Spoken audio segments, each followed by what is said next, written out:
Você está no canal Eu Estudo a Lição com o pastor Samuel Camilo. Hoje é sábado, dia 8 de julho de 2023. E estamos introduzindo a lição de número 3 do nosso trimestre, cujo tema será o poder do Jesus exaltado. O texto que serve como base para o nosso estudo de hoje é Efésios capítulo 1, versos 19 e 20, que diz assim: Por meio do Espírito Santo, os crentes podem saber qual é a suprema grandeza do seu poder sobre nós, os que cremos, segundo a eficácia da força do seu poder. Ele exerceu esse poder em Cristo, ressuscitando-o dentre os mortos e fazendo-o sentar à sua direita nas regiões celestiais. Antes de podermos nos aprofundar um pouquinho mais no nosso estudo de hoje, eu gostaria de orar junto com você, meu querido amigo, minha querida amiga. Não sei quem está aí do outro lado. Nesse momento estou falando apenas para uma câmera. Não sei quem nesse momento está junto comigo, meditando nessas palavras e ao mesmo tempo buscando a presença manifesta de Deus. Se eu não sei sequer quem é que está aí do outro lado, imagina como eu poderia saber quais são as lutas que você enfrenta dentro do seu coração, quais são as intervenções que você busca da parte do Senhor Deus. Mas eu gostaria de colocar a sua vida, suas lutas diante do Senhor e pedir a Ele para que Ele pudesse responder do jeito dele aquilo que são os desejos do nosso coração. Talvez haja alguém que está dizendo assim no seu coração: será que Deus ainda está olhando para mim? Porque às vezes nós temos tanta convicção de que precisamos daquela resposta, que queremos que Deus responda daquele jeito. E quando Deus não responde dessa maneira, ficamos frustrados, porque achamos que sabemos mais do que Ele. Mas o Senhor Deus olha para você nesse momento e diz assim: confie em mim. Na hora em que eu agir, aquilo que eu fizer vai fazer todo sentido na sua vida. Há um texto de Ellen White onde ela menciona que se nós tivéssemos a oportunidade de conhecer o tempo e a história como Deus conhece, nós tomaríamos exatamente as mesmas decisões que Ele tem tomado nos nossos dias. Eu queria nesse momento convidá-lo para poder orar comigo. Eu vou orar junto com você, pelos seus pedidos, pelas suas angústias e ao mesmo tempo pela grande quantidade de pedidos que tem vindo todos os dias para a nossa comunidade de oração aqui no canal Eu Estudo a Lição com o pastor Samuel Camilo. Eu convido nesse momento para que você se una a mim. Obrigado, Pai, porque sabemos que tudo que diz respeito a nós também diz respeito a Ti. Somos Teus filhos e uma vez que somos Seus filhos, sabemos que o Senhor se preocupa conosco. E eu não sei, Pai, quem nesse momento ora comigo, não sei quais são suas angústias, não sei quais são suas dores, mas sei que o Senhor conhece cada pessoa por nome, sabe das suas ansiedades, sabe também das suas lutas, e sei que o Senhor está ansioso por dar a essa pessoa aquilo que vai fazer dela alguém melhor, aquilo que vai ajudar essa pessoa a viver o melhor que o Senhor tem para a vida dela.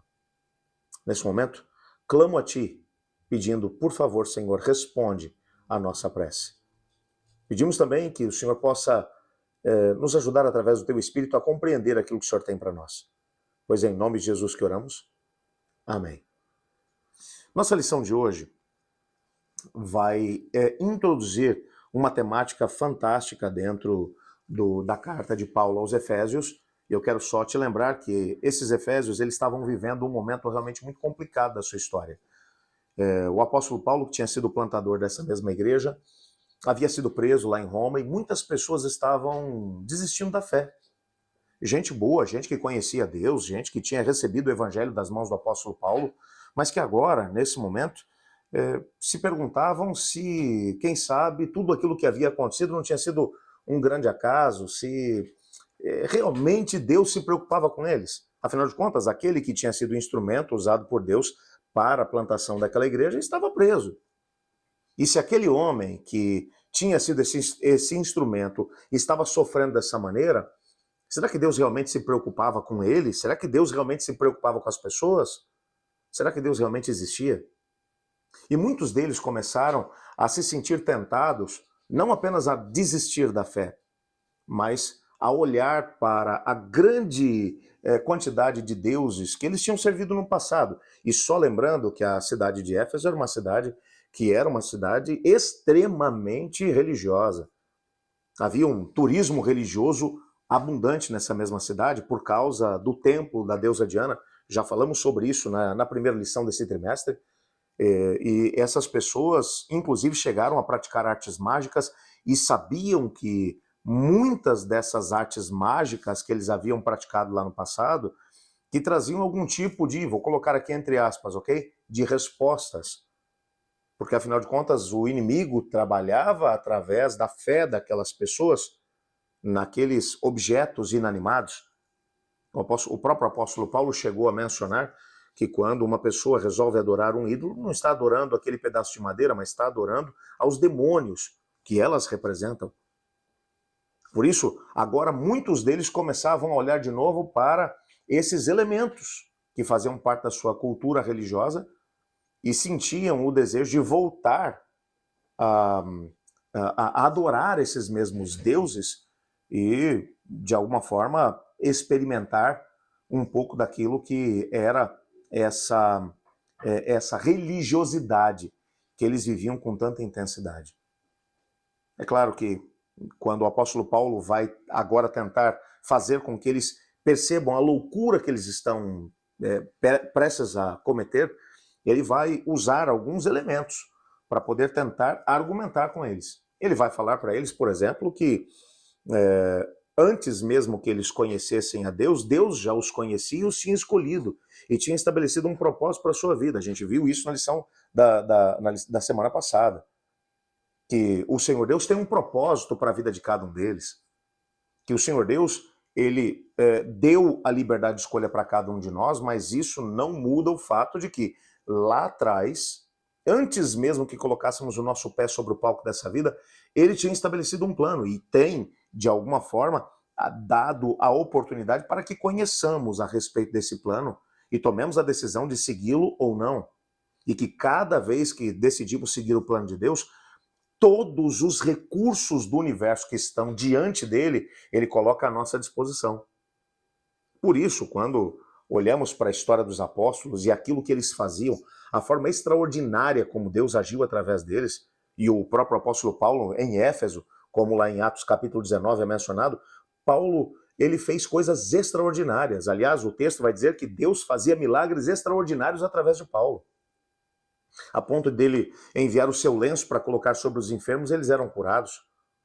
Os aventais que ele usava eram colocados sobre as pessoas possuídas por espíritos maus, e os espíritos maus eram expulsos e iam embora.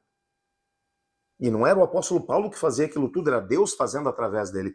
Ele agora tenta chamar a atenção das pessoas para aquilo que Deus tinha feito lá no passado. Mas não apenas para isso. Ele agora os convida para olharem para Cristo Jesus, que é o centro da vida do cristão, e ao mesmo tempo que é aquele através do qual todas as bênçãos de Deus são canalizadas ao ser humano.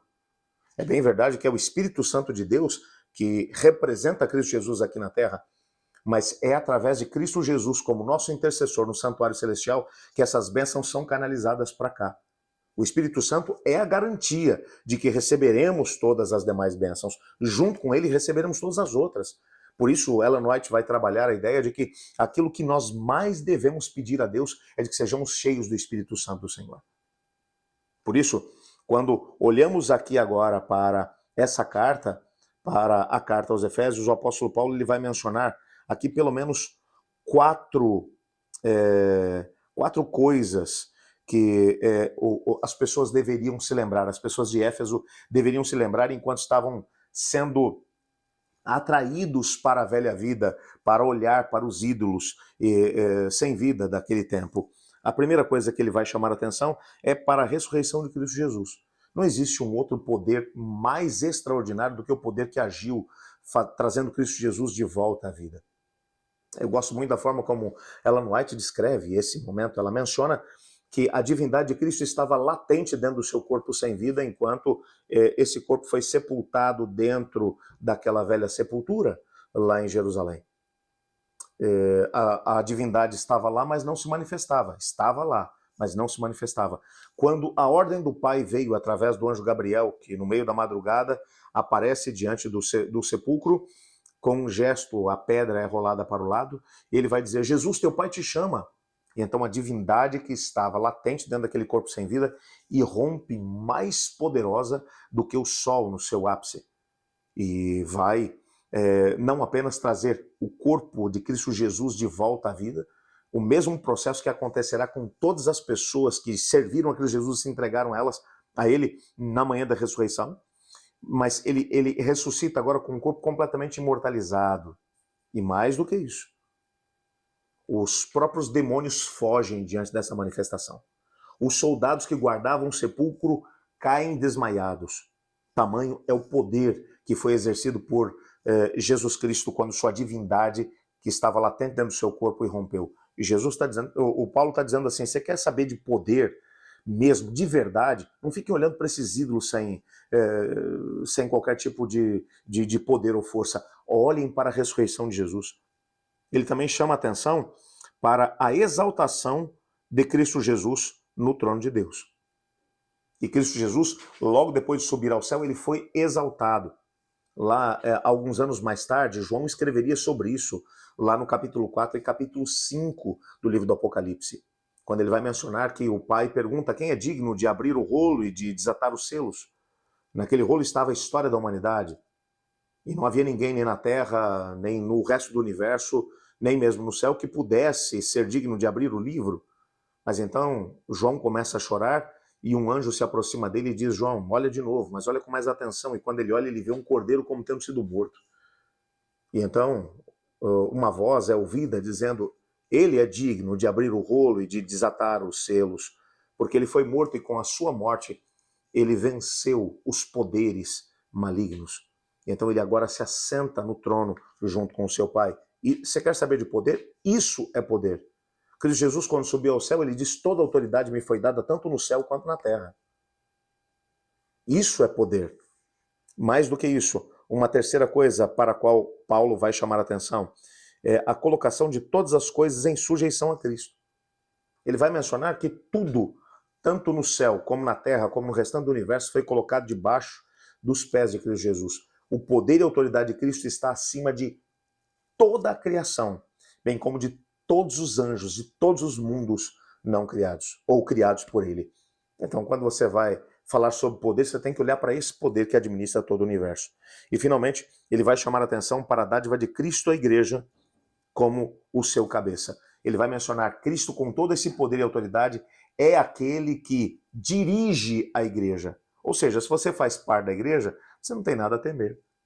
Porque Cristo Jesus, que tem toda a autoridade, todo o poder que ele demonstrou na ressurreição, que demonstrou ao sentar-se no trono junto com seu Pai, ao sujeitar todas as coisas embaixo dos seus pés, esse poder é o mesmo que ele utiliza como cabeça da igreja. E através da igreja, agora esse poder é desencadeado para que as mesmas obras que Cristo fez enquanto esteve aqui na terra continuem sendo efetuadas através da igreja. Por isso Paulo vai olhar para os Efésios e ele vai dizer: meus amigos, não faz o mínimo sentido deixarmos que absolutamente nada nesse mundo capture a nossa atenção e ao mesmo tempo o nosso louvor. Você quer buscar alguma coisa poderosa ou alguém poderoso? Olhe para Cristo Jesus. E então você vai ver o que realmente é poder.